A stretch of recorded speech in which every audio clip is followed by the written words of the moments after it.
Nag-antos na ba ka sa kagrabing kainit? Mga kauban, mas musamot pa kini sa buwan sa Mayo base sa monitoring sa Pag-asa. Kining nasinati nato na kainiton sa panahon, dili pani.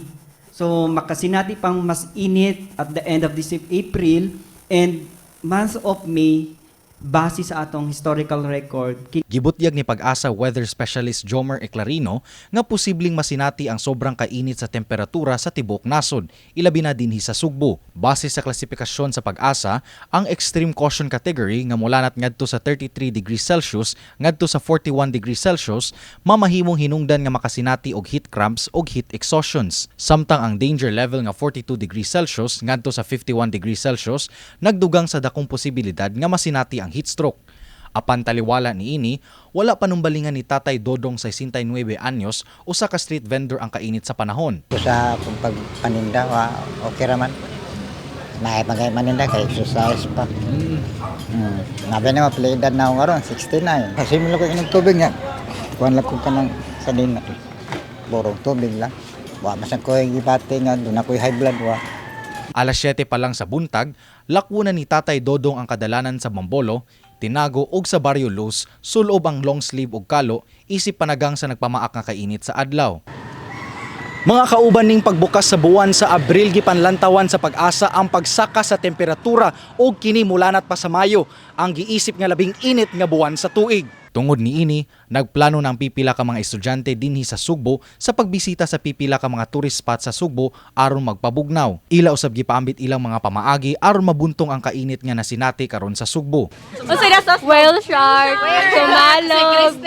Si Christine. Ako, taga Oslo. Mong kan, kanang, yes, sa Oslo. So na mga mapabugnaw gid mo adto. Yes!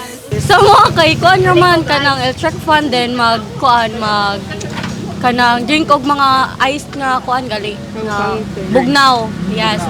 Samtang si Arthur Roflo usa ka delivery rider daw naanad na lang sa kainit. Iya usab gipaambit iya mga gihimo sa matag pagbiyahe aron mabuntong ang kainit. O ano dyan sir, may problema sa init sir. Kinanadahan mi ang amo ni ang gas.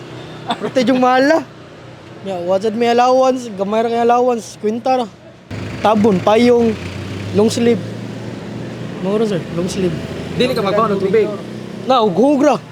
Hugog, balik 5. Si Arthur ug ang mga estudyante adunay mensahe sa ilang mga minahal sa panahon sa tag-init. Drink your water langga. Langga, kaon taro nga, inom tubig. Samtang gipanlantawan usab sa Pag-asa ang posibleng pagdevelop sa El Nino karong tuiga sa buwan sa Hunyo o sa Agosto. El Nino prediction nato by the June, July, August na natin nakita o base sa ating mga experts and climatologists or climate scientists na 62% up to June, July, August and increasing chances until end of this year, posibleng aabot ng 83% ang ating El Nino. Tungod sa nagpadayong pagsaka sa temperatura sa nasod, adunay pahimangno sa Eclarino sa publiko. Number 1, drink plenty of water. So stay hydrated ta. So makatabang na siya sa kainiton sa panahon and as long as possible, if wala tayong importanteng lakaw, so pundo lang ta sa balay, sa comfortable and malamig na area. And if mugawas ta, magdala og pananggalang sa init like umbrella or mga kalo. And avoid kining drinking of tea or soft drinks, especially in the noon o udto. As long as possible, magsuot tang mga kining hayag o mga sanag na sinina, kanong mga light colors and comfortable. Kini si RD Morales alang sa My TV Cebu.